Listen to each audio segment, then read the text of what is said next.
Hi friends, welcome to my channel. నేను మీ సాయి కృష్ణని. ఈరోజు మన ఛానల్లో వసంత పంచమి ఈ 2024 సంవత్సరం ఎప్పుడు వచ్చింది, అలాగే వసంత పంచమి అంటే ఏంటి, ఈరోజు ఏ దేవతను పూజించాలి, వసంత పంచమి యొక్క విశిష్టత, అసలు వసంత పంచమిని ఎందుకు జరుపుకుంటారు అన్న విషయాల గురించి తెలుసుకుందామండి. అంతకంటే ముందుగా మన ఛానల్ని ఎవరైనా ఫస్ట్ టైం చూస్తున్నట్లయితే సబ్స్క్రైబ్ చేసుకోండి. వసంత పంచమి మాఘశుద్ధ పంచమి నాడు జరుపుకుంటారు. దీనిని శ్రీ పంచమి అని, మదన పంచమి అని కూడా అంటారు. ఈ పండుగ యావత్ భారతదేశంలో విశేషంగా జరుపుకుంటారు. ఈరోజు సరస్వతీదేవికి పూజ చేయాలి. రతి మన్మధులను పూజించి మహోత్సవం మొనరించవలనని, దానములు చేయవలనని, దీనివల్ల మాధవుడు అంటే వసంతుడు సంతోషించునని నిర్ణయామృతకారుడు తెలిపెను. అందువల్ల దీనిని వసంతోత్సవము అని కూడా అంటారు. మాఘశుద్ధ పంచమి నాడు వసంత ఋతువు ప్రారంభమవుతుంది. ఈనాడు విష్ణువుని పూజించాలి. ఈ సంవత్సరం మనకి వసంత పంచమి 2024 ఫిబ్రవరి 14వ తారీఖు వచ్చిందండి. ఫిబ్రవరి 13 మధ్యాహ్నం 2:41 ప్రారంభమయ్యి ఫిబ్రవరి 14 మధ్యాహ్నం 12:09 వరకు ఉన్నదండి. ఫిబ్రవరి 14వ తారీఖు మనం వసంత పంచమిని జరుపుకుంటాము. వసంత పంచమి విశిష్టత: సరస్వతీదేవి మాఘ పంచమి నాడు శ్రీ పంచమి పేరిట ఆరాధిస్తారు. సర్వ విద్యలకు ఆధారం వాగ్దేవే కనుక చిన్న పెద్ద తేడా లేకుండా పుస్తకాలు, కళలు అమ్మవారి దగ్గర పెట్టి ఈ రోజున ఆరాధిస్తారు.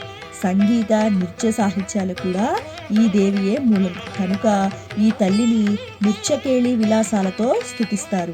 ఈ శ్రీ పంచమిని వసంత పంచమి అని, మదన పంచమి అని అంటారు. ఈ తల్లిని జ్ఞానప్రాప్తి కోసం ఆరాధించమని బ్రహ్మ వైవర్త పురాణం చెప్తుంది. ఈ శ్రీ పంచమి నాడు సరస్వతీదేవిని ఆరాధించే విధి విధానాలను నారదునకు శ్రీమన్నారాయణుడు వివరించినట్లు దేవీ భాగవతం చెప్తుంది. మాఘమాసం శిశిర ఋతువులో వసంతుని స్వాగత చిహ్నంగా ఈ పంచమిని భావిస్తారు. ఋతురాజు వసంతుడు కనుక వసంతుని ప్రేమను కలిగించేవాడు మదనుడు కనుక మదనుణ్ణి అనురాగవల్లి అయిన రతీదేవిని ఆరాధన చేయటం కూడా శ్రీ పంచమి నాడే కనపడుతుంది. వీరి ముగ్గురిని పూజించడం వల్ల వ్యక్తుల మధ్య ప్రేమాభిమానాలు కలుగుతాయి. దానివల్ల జ్ఞాన ప్రవాహాలు ఏర్పడతాయి. అమ్మ దగ్గర అక్షరాభ్యాసం చేయిస్తే పిల్లలు జ్ఞానరాశులు అవుతారు. సరస్వతి ఆరాధన వల్ల వాక్శుద్ధి కలుగుతుంది. అమ్మ కరుణతో సద్బుద్ధిని పొందుతారు. మేధ, ఆలోచన, ప్రతిభాధారణ, ప్రజ్ఞాస్ఫురణ శక్తుల స్వరూపమే శారదాదేవి. అందుకే ఈ దేవిని శివానుజ అని పిలుస్తారు. శరన్నవరాత్రుల్లో మూలా నక్షత్రం రోజున సరస్వతీ రూపంలో దుర్గాదేవిని ఆరాధించినప్పటికీ మాఘమాసంలో పంచమి తిథి నాటి సరస్వతీదేవికి ప్రత్యేక ఆరాధనలు, విశేష పూజలు చేస్తారు.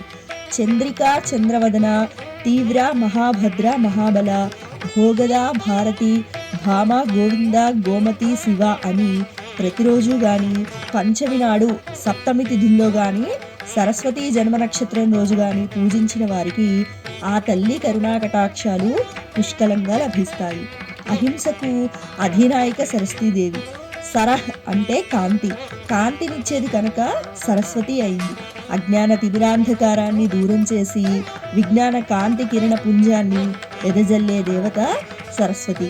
ఈ అహింసామూర్తి తెల్లని పద్మములలో ఆసీనురాలై వీణ, పుస్తకం, జపమాల, అభయముద్రలను ధరించి ఉంటుంది. అహింసామూర్తి కనుకనే ఈ తల్లి చేతిలో ఎటువంటి ఆయుధాలు ఉండవు. జ్ఞాన కాంతిని పొందిన వారికి ఆయుధాల అవసరం ఏమీ ఉండదు కదా. ఈ తల్లిని తెల్లని పువ్వులతోనూ, శ్వేత వస్త్రాలలోనూ, శ్రీగంధముతోనూ అలంకరిస్తారు. పచ్చని వస్త్రాలను లేక తెల్లని వస్త్రాలను ధరించి తెల్లని పూలతో అర్చనాదులు చేసి క్షీరాన్నాన్ని, నేతితో కూడిన వంటకాలను, నారికేళ్లం, అరటిపండ్లను, చెరుకును నివేదన చేస్తారు.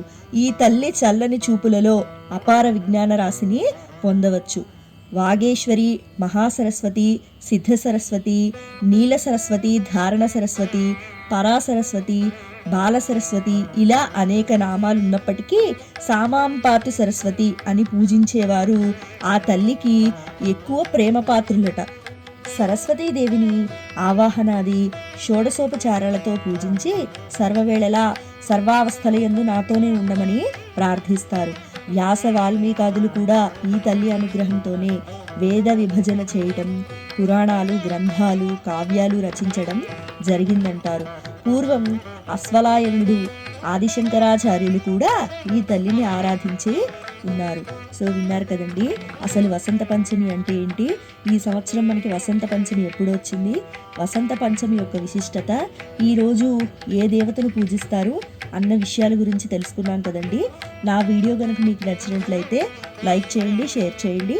కొత్త వాళ్ళు మన ఛానల్ చూస్తున్నట్లయితే సబ్స్క్రైబ్ చేసుకోండి. ఆ తల్లి అనుగ్రహం మనందరిపై ఎల్లవేళలా ఉండాలని మనస్ఫూర్తిగా కోరుకుంటున్నానండి.